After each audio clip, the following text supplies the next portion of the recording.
प्रिय विद्यार्थियों, आज हम एक महत्वपूर्ण समाजशास्त्रीय अवधारणा के बारे में चर्चा करने जा रहे हैं। यह महत्वपूर्ण अवधारणा है एनोमी, जिसका हिंदी अनुवाद विसंगति के नाम से किया गया है। कई विचारक ऐसे भी हैं जो इसे अप्रतिमानता, नियमहीनता या मानक शून्यता जैसे शब्दों से संबोधित करते हैं। यानी ये सभी शब्द पर्याय हैं एनोमी के। प्रत्येक मानव समाज में संस्कृति के अनुरूप अपने आदर्श, मूल्य और प्रतिमान होते हैं। इसके साथ ही वैधानिक नियम भी होते हैं। समाज के सदस्यों से यह अपेक्षा की जाती है कि वे इनके अनुकूल आचरण करें। इनके साथ ही समाज के सदस्यों की अपनी अपनी आकांक्षाएं भी होती है। आप किसी भी मानव समाज को ले लें, प्रत्येक मानव समाज की अपनी एक संस्कृति होती है। संस्कृति के अनुरूप बच्चे का समाजीकरण होता है और बच्चा यह सीखता है कि मुझे क्या करना चाहिए और क्या नहीं करना चाहिए। प्रत्येक संस्कृति के अपने आदर्श होते हैं, मूल्य होते हैं, प्रतिमान होते हैं और समाज के सदस्यों से ये अपेक्षा की जाती है कि वे उसके अनुकूल आचरण करेंगे। ऐसा होने पर समाज की व्यवस्था बनी रहती है। किंतु इसके साथ ही यह भी सत्य है कि मानव समाज में प्रत्येक व्यक्ति की अपनी आकांक्षाएं होती है, एस्पिरेशंस होती हैं, जिनको वो प्राप्त करना चाहता है। इन आकांक्षाओं की पूर्ति में यदि व्यक्ति स्थापित नियमों के अनुकूल आचरण करता है तो सामाजिक व्यवस्था बनी रहती है, मजबूत होती है। वास्तविकता में कई बार ऐसा नहीं भी होता है। व्यक्ति अपने हित में आदर्शों के प्रतिकूल कार्य करता है, जिससे समाज में विचलन और असंगति की स्थिति उत्पन्न होती है। अभिप्राय यह है कि प्रत्येक सदस्य से यह अपेक्षा की जाती है कि वह सांस्कृतिक प्रतिमानों के अनुरूप कार्य करे। ऐसा होता भी है। अधिकांश स्थितियों में ऐसा व्यवहार में दृष्टिगत भी होता है और इसके परिणाम स्वरूप सामाजिक व्यवस्था मजबूत बनी रहती है। समाज में विचलन न के बराबर होता है। किंतु इसके विपरीत एक वास्तविकता यह भी है कि समाज के कुछ सदस्य या कई सदस्य कई बार ऐसा आचरण करते हैं जो आदर्शों के विपरीत हो, जो मूल्यों के अनुकूल नहीं हो, जो स्थापित नियमों की अवहेलना करते हों। अगर ऐसा होता है तो समाज में विचलन, डिविएंस या असंगति की स्थिति उत्पन्न होती है। औद्योगिकरण, नगरीकरण, पश्चिमीकरण, आधुनिकीकरण एवं शिक्षा के प्रसार आदि कई ऐसे कारण हैं जिन्होंने भारतीय समाज में अनेक परिवर्तन किए हैं। प्राथमिक संबंधों में कमजोरी आई है तथा द्वितीयक संबंधों का विस्तार हुआ है। वैयक्तिक विघटन और सामाजिक विघटन में वृद्धि हुई है। यह कहने का अभिप्राय यह है कि मानव समाज, विश्व के किसी भी मानव समाज को ले लें, वह स्थिर कभी भी नहीं होता है। उसमें लगातार परिवर्तन आते रहते हैं। यह संभव है कि कुछ समाजों में परिवर्तन की गति बहुत तीव्र हो, कुछ समाजों में परिवर्तन की गति धीमी हो। जहाँ तक भारतीय समाज का प्रश्न है, हम देखते हैं कि पिछले कुछ समय में भारतीय समाज में तेजी से परिवर्तन आए हैं। क्यों? क्योंकि औद्योगिकरण, नगरीकरण, पश्चिमीकरण, आधुनिकीकरण और शिक्षा के प्रसार ने नवीन परिस्थितियां उत्पन्न की है और इन नवीन परिस्थितियों के कारण सामाजिक परिवर्तन बहुत तीव्र गति से हुए हैं। इस परिवर्तन का एक प्रभाव यह भी हुआ, एक परिणाम यह भी हुआ कि प्राथमिक संबंधों के स्थान पर द्वैतिक संबंधों का विस्तार हुआ। आप जानते होंगे, प्राथमिक संबंध वे संबंध होते हैं जो बहुत घनिष्ठ होते हैं और यह सरल समाजों की विशेषता रही है कि उसके सदस्यों के बीच पारस्परिक घनिष्ठ संबंध पाए जाते हैं, जिनको हम प्राथमिक संबंधों का नाम देते हैं। सामाजिक परिवर्तन के साथ और तेजी से परिवर्तन के कारण एक परिणाम यह हुआ कि प्राथमिक संबंधों के स्थान पर द्वितीयक संबंध अधिक मजबूत होने लगे, उनका अधिक विस्तार होने लगा। पारस्परिक घनिष्ठ संबंधों के स्थान पर औपचारिक संबंध अधिक दृष्टिगत होने लगे और इसका यह परिणाम हुआ कि एक और जहाँ वैयक्तिक विघटन हुआ, दूसरी ओर सामाजिक विघटन भी होने लगा। जब सदस्यों के बीच, समाज के सदस्यों के बीच पारस्परिक संबंधों की कमी आई, घनिष्ठता में कमी आई और द्वैतिक संबंधों की ओर हम बढ़े, तो उसका यह स्वाभाविक परिणाम था कि व्यक्ति या समाज, इन दोनों में विघटन दृष्टिगत होने लगा। समाज में कभी कभी ऐसी स्थिति बन जाती है जिसमें पुराने आदर्श अर्थहीन हो जाते हैं। उनके स्थान पर नए आदर्श पूर्ण रूप से प्रभावी नहीं बन पाते हैं। एक संक्रमण काल जैसी स्थिति बन जाती है। ऐसी स्थिति में व्यक्ति यह नहीं समझ पाता है कि वह किस प्रकार का आचरण करे। व्यक्ति के व्यवहार में कुछ समय के लिए असंतुलन उत्पन्न हो जाता है। यह जो स्थिति है, यह विसंगति के संदर्भ में बहुत महत्वपूर्ण है। अभी हम ये चर्चा कर रहे थे कि समाज या समाज की संस्कृति कभी भी स्थिर नहीं होती है, हमेशा उसमें गत्यात्मकता होती है, गतिशीलता होती है। इस गत्यात्मकता के कारण, इस गतिशीलता के कारण संस्कृति में परिवर्तन आते रहते हैं। ये परिवर्तन जब आते हैं तो उससे समाज के जो प्रचलित आदर्श हैं, जो प्रचलित मूल्य हैं, जो प्रचलित प्रतिमान हैं, वे प्रभावित होते हैं।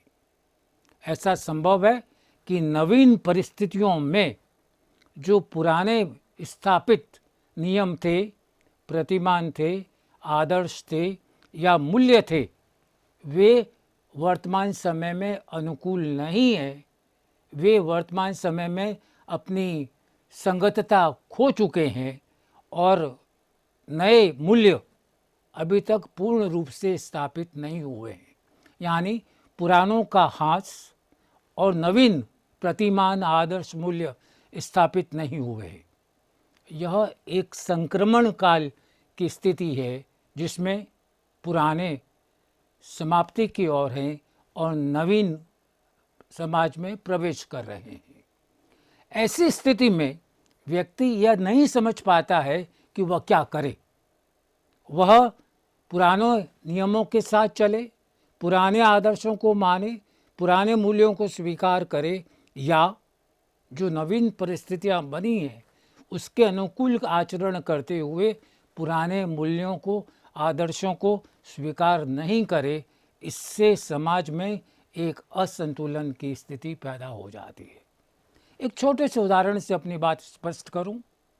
भारतवर्ष में, भारतीय समाज में एक लंबे समय तक बाल विवाह की परंपरा रही। आज भी ग्रामीण समुदायों में स्पष्ट रूप से दृष्टिगत होती है, किंतु समय के बदलाव के साथ साथ कई सामाजिक आंदोलन हुए, धार्मिक आंदोलन हुए, कानून बने और बाल विवाह की परंपरा को समाप्त करने का प्रयास किया गया।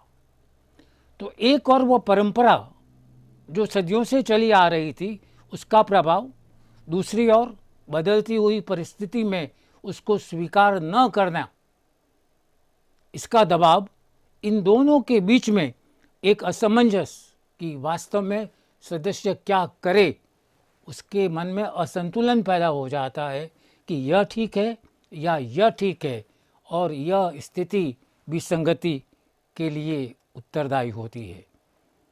आदर्शों के विपरीत आचरण करने से जो स्थिति बनती है वह विसंगति की परिचायक है। कुछ लोग इसको विचलन भी कहते हैं। विचलन और विसंगति में अंतर है, क्योंकि विसंगति में आदर्श, मूल्य या प्रतिमान स्वयं बहुत कमज़ोर हो जाते हैं और इस कारण विसंगति की स्थिति पैदा होती है।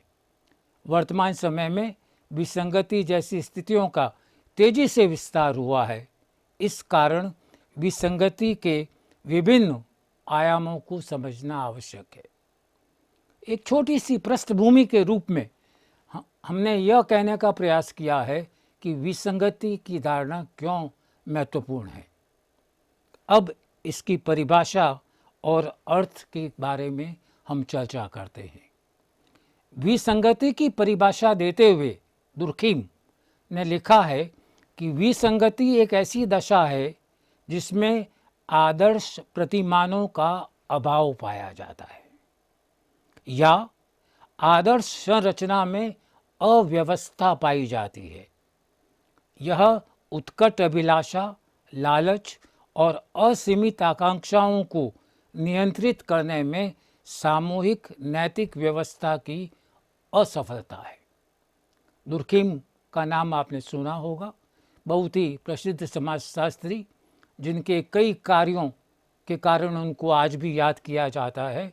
उन्होंने इसकी परिभाषा देते हुए यह कहा कि विसंगति एक ऐसी स्थिति है जिसमें समाज के जो आदर्श प्रतिमान हैं वे अव्यवस्थित हो गए हैं, वे महत्वहीन हो गए हैं, वे कमज़ोर हो गए हैं, और दूसरी तरफ व्यक्ति का लालच, उसकी अभिलाषाएं, उसकी असीमित आकांक्षाएं तेजी से विस्तार पा रही हैं।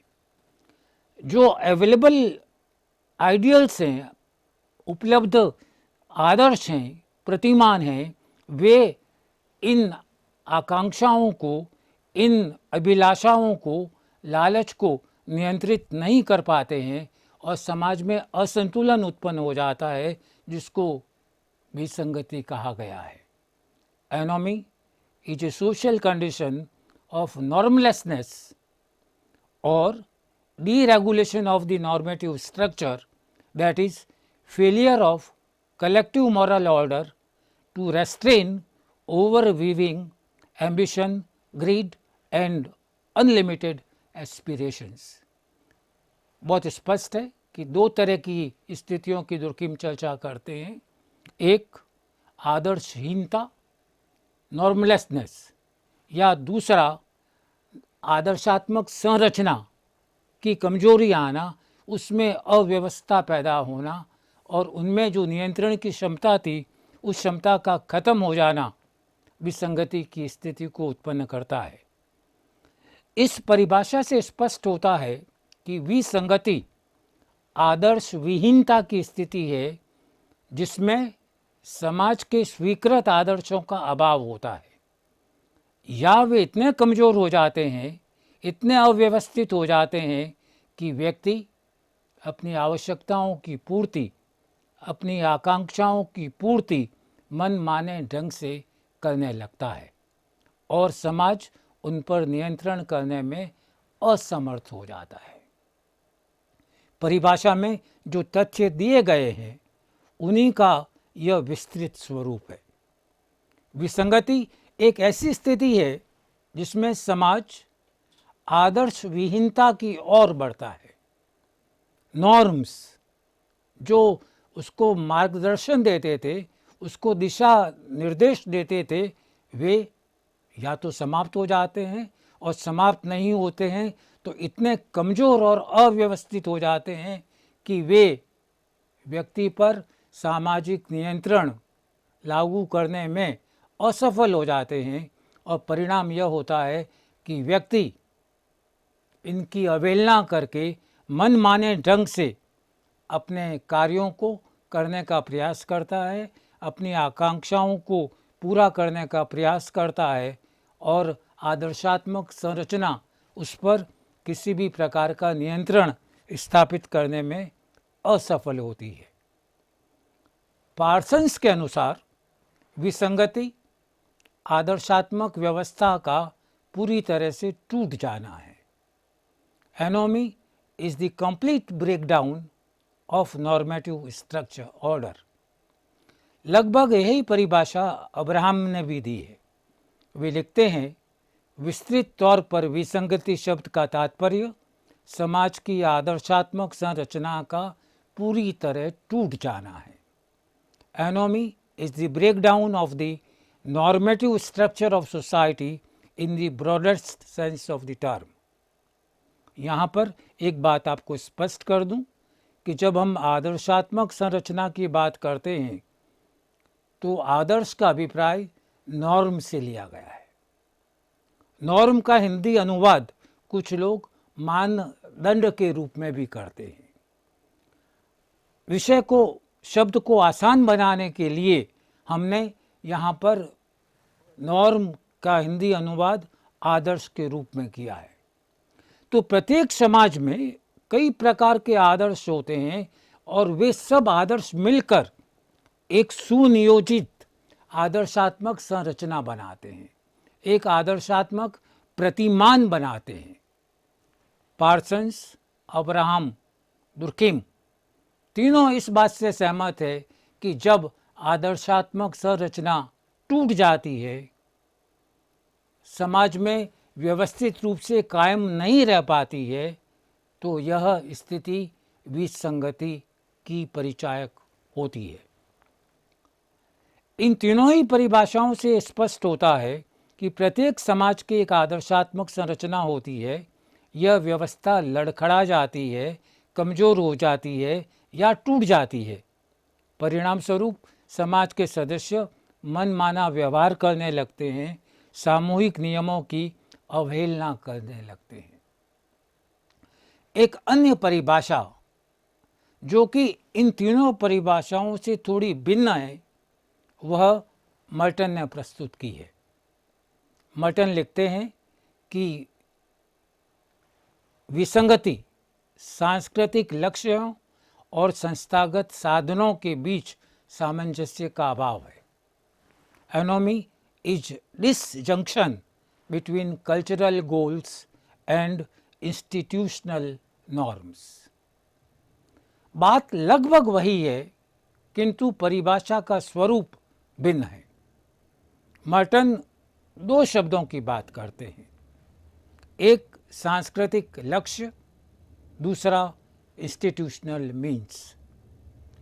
कल्चरल गोल्स यानी सांस्कृतिक लक्ष्य का अभिप्राय यह है कि जिसको समाज के सदस्य प्राप्त करना चाहते हैं, जिनको प्राप्त करना समुदाय के सदस्यों का एक उद्देश्य होता है, जो समाज के द्वारा स्वीकृत होते हैं, जो समाज के द्वारा मान्य होते हैं, जो समाज के द्वारा इच्छित होते हैं, और व्यक्ति उनको प्राप्त करने की दिशा में कार्य करता है। और दूसरी बात ये इंस्टीट्यूशनल नॉर्म्स, जिसका मतलब ये कि सांस्कृतिक लक्ष्य को प्राप्त करने के लिए संस्थागत साधन का वो उपयोग करता है। संस्थागत साधन वे साधन होते हैं जिनको समाज स्वीकार करता है, वे साधन होते हैं जो समाज के द्वारा मान्य होते हैं, वे साधन होते हैं जिनकी ये अपेक्षा की जाती है कि समाज के सदस्य इन साधनों का उपयोग करेंगे। यानी एक तरफ कल्चरल गोल्स, दूसरी तरफ इंस्टीट्यूशनल नॉर्म्स, इनको प्राप्त करने के लिए आपको साधन परिभाषित किए गए हैं, साधन दिए गए हैं, उनको आप काम में लें, काम में लेके सांस्कृतिक लक्ष्य को प्राप्त करें। यह स्थिति स्वीकार्य है। किंतु जब सांस्कृतिक लक्ष्य और संस्थागत साधन इन दोनों के बीच में असंतुलन उत्पन्न हो जाता है तो वह असंतुलन विसंगति को पैदा करता है। दो छोटी उदाहरण आपके सामने रखूं, बहुत छोटे उदाहरण। विद्यार्थी अपने अध्ययन काल में सांस्कृतिक लक्ष्य ये कि वह ज्ञानार्जन करे, अपने ज्ञान को बढ़ाए, अपनी जानकारी को बढ़ाए, परीक्षा में अच्छे अंकों से पास हो। यह सर्वमान्य लक्ष्य है विद्यार्थियों का। इंस्टीट्यूशनल मीन्स क्या कि विद्यार्थी अध्ययन करे, पुस्तकालय जाए, अच्छी पुस्तकों की सहायता ले, अध्यापन से ज्ञानार्जन करे और परीक्षा में उत्तीर्ण हो और अच्छे अंक लाए।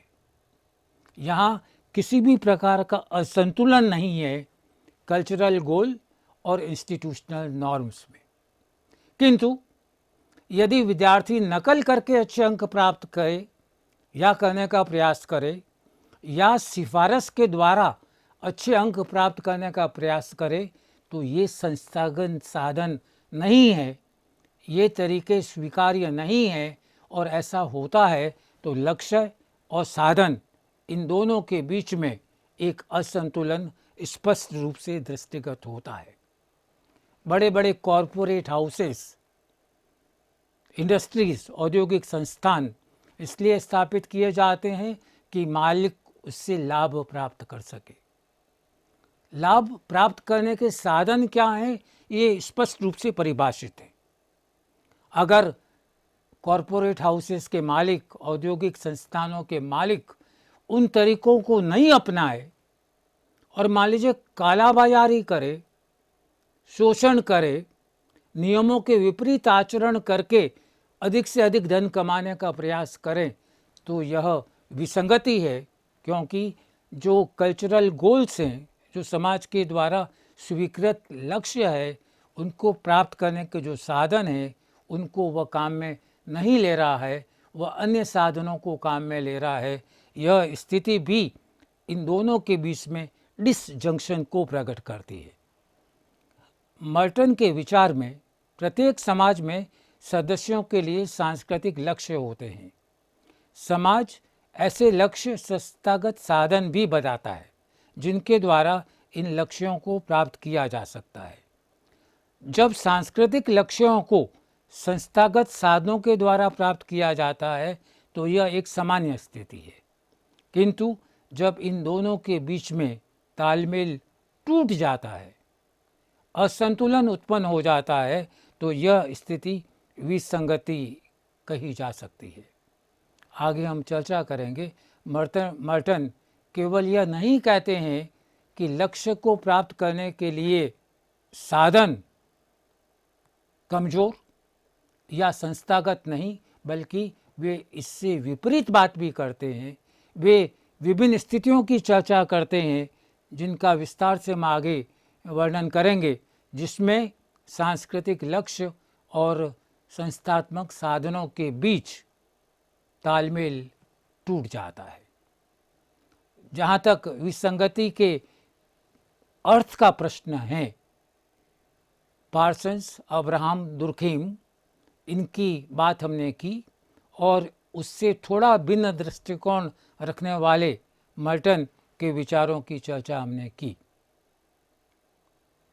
वास्तविकता यह है कि यदि विसंगति के अर्थ को हमें स्पष्ट रूप से समझना है, इसके विभिन्न आयामों को हमें स्पष्ट रूप से समझना है, तो हमें दुर्खीम और मर्टन इन दोनों के विचारों की विस्तृत व्याख्या करनी होगी, इनके विचारों को समझना होगा। वह स्थिति हमको विसंगति के बारे में एक अर्थपूर्ण समझने की स्थिति प्रदान करेगी। समाजशास्त्र में विसंगति के संबंध में विवेचना सबसे पहले दुर्खीम ने की। बाद में मर्टन ने विसंगति की व्याख्या को एक नया आयाम दिया। इसी कारण इन दोनों समाजशास्त्रियों के विचारों को विस्तार से समझना लाभकारी होगा। सभी समाजशास्त्री इस बात से सहमत हैं कि विसंगति की अवधारणा सबसे पहले दुर्खिम ने प्रस्तुत की। कुछ विचारक यह अवश्य कहते हैं कि हीगल ने इसके बारे में चर्चा की थी और मार्क्स ने फिर उसके बाद चर्चा की थी। वह चर्चा अलगाव से संबंधित है, एलिनिएशन से संबंधित है। इस कारण लगभग ये सभी के द्वारा स्वीकार किया जाता है कि विसंगति की अवधारणा सबसे पहले इमाइल दुर्खिम ने प्रस्तुत की और मर्टन को हम इसलिए महत्व देते हैं क्योंकि उन्होंने विसंगति के विश्लेषण को एक नया दृष्टिकोण प्रदान किया। इन दोनों विचारकों में से हम पहले दुर्खिम के विचारों का विश्लेषण करने का प्रयास करेंगे। आधुनिक समाज व्यवस्था की विवेचना के पूर्व दुर्खिम आदिकालीन समाजों की चर्चा करते हैं। वे लिखते हैं कि ऐसे समाज आकार में छोटे होते थे। समाज के सभी सदस्यों की आवश्यकताएं लगभग समान होती थी।